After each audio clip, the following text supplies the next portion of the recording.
guys, how's it going? Chess back again with another episode of Sunderland Career Mode. Now we're obviously coming into this one on the back of that live comment from the Champions League second leg of the quarter-final, where we did progress through to the semi-finals with an aggregate away goals victory over Barcelona of all teams on Legendary, of course. So we're coming back to league action now. We've got a couple of huge cup games looming on the horizon. Obviously the FA Cup semi-final against Chelsea is just around the corner, so there is a lot of squad rotation going on in this episode with the couple of games we have.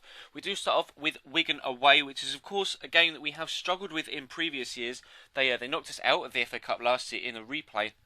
And we have also struggled earlier on in this season against them in the league. Of course, we did rely on Connor Wickham with a 94th minute winner to get anything from that game at home against Wigan. So we were hoping for some better performances this time around. Obviously, Wigan do have a bit of a threat. They've got a lot of pace in their team. You see there, Kone linking up with Lance, who are both of which do have a lot of pace in their lockers. And McCarthy there drawing a good save out of Simon Mignolet in the 30th minute, I think it was, just before the half hour. Then we move just after the half hour here. Nana Welbeck plays in Sebastian Larsson.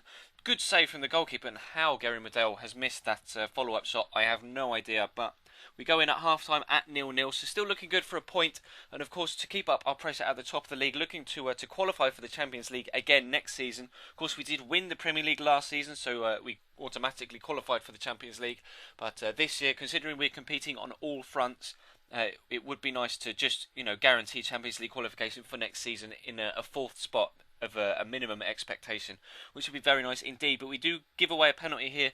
The handball is given against our man, and Franco Di Santo there drills the penalty against the post. I thought to start off with it was going to fly in the bottom corner, but it just drifts away at the last, hits the base of the post and flies wide. So a huge let-off there for us. And then Jordi Gomez here slipping through Franco Di Santo, who again is wasteful. That is an awful shot. Really, really bad shot. Scooped up over the far post. And here Kone again. What a ball from Kone through to James McCarthy. Take nothing away from that goal. That is pure genius from Aruna Kone there. Really, I didn't even see that ball on whatsoever. There's no way he could have got that through on the ground. Just scoops it. Sami Nasri did something similar today to slot through David Silva, I think it was, in the City game.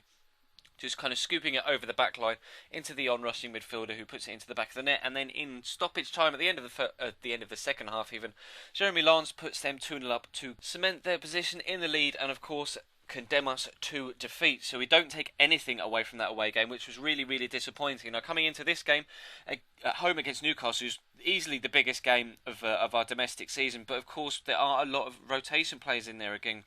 Christian Teo, Lucas Piazzon, and a couple of rotation defenders as well. I think Kurt Zuma was playing in this one, as well as Adrian and Lamela. Of course, Lamela is having to play every single game at the minute because Adam Yates is injured for 2 months with a broken elbow.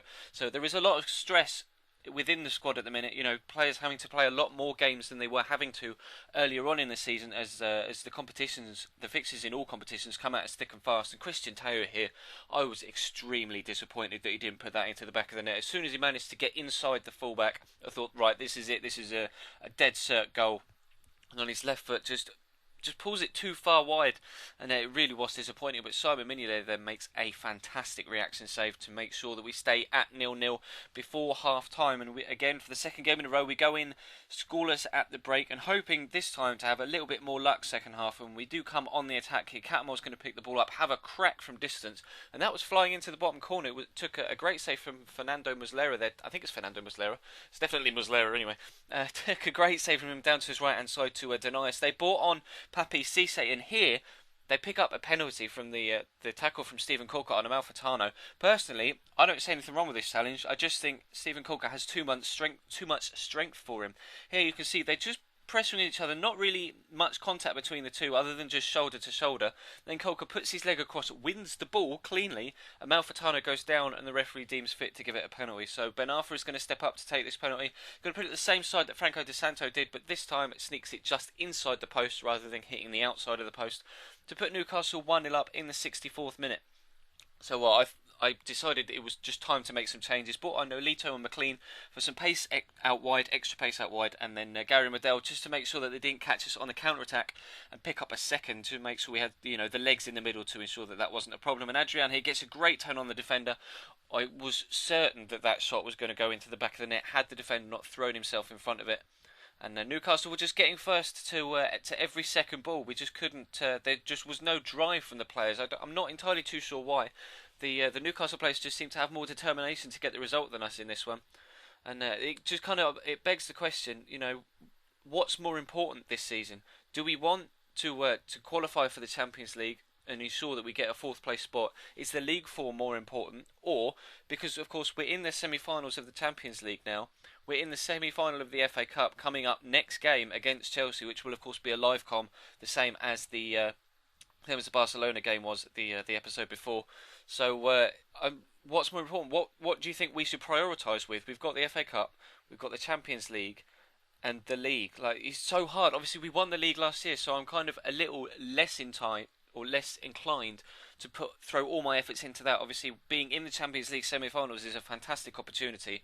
So, I kind of want to throw everything at that competition. We did win the League Cup last year, so of course it would be nice to win the FA Cup this year, but the Champions League is just the pinnacle of club football in Europe, and that just has to be the overall goal, as far as I'm concerned anyway. But do let me know down below in the comments what competition you think I should really put my focus on, and we will come back next time, and hopefully we will progress through the FA Cup semi-final into the final and beat Chelsea. I think the game should be at Wembley. I'm not too sure whether FIFA incorporate the Wembley semi-finals into this game. It may not be at Wembley. We'll have to wait and see. But of course, on screen there is the squad report. It has been asked by a few of you in a few comment sections in the past couple of videos, and I had recorded a little bit ahead, so it is here for you. If there's any, I'll start that again. If there's any players in particular you would like to look at, of course, feel free to go back and pause the video at any point, just to make sure that you can see who's progressing where and how. And we are doing quite nicely progression-wise, though, so hopefully we can continue to do that. But I'm just in two minds as to which competition to throw all my focus on, so do let me know down below. And of course, do feel free to leave the video a like, guys, as well. That'd be absolutely fantastic. With, of course, links on screen to the previous episode in this series in the big window, and a link in the little window to a random video from earlier on in the week on this channel. So thank you very much for watching, guys, and I will see you next time.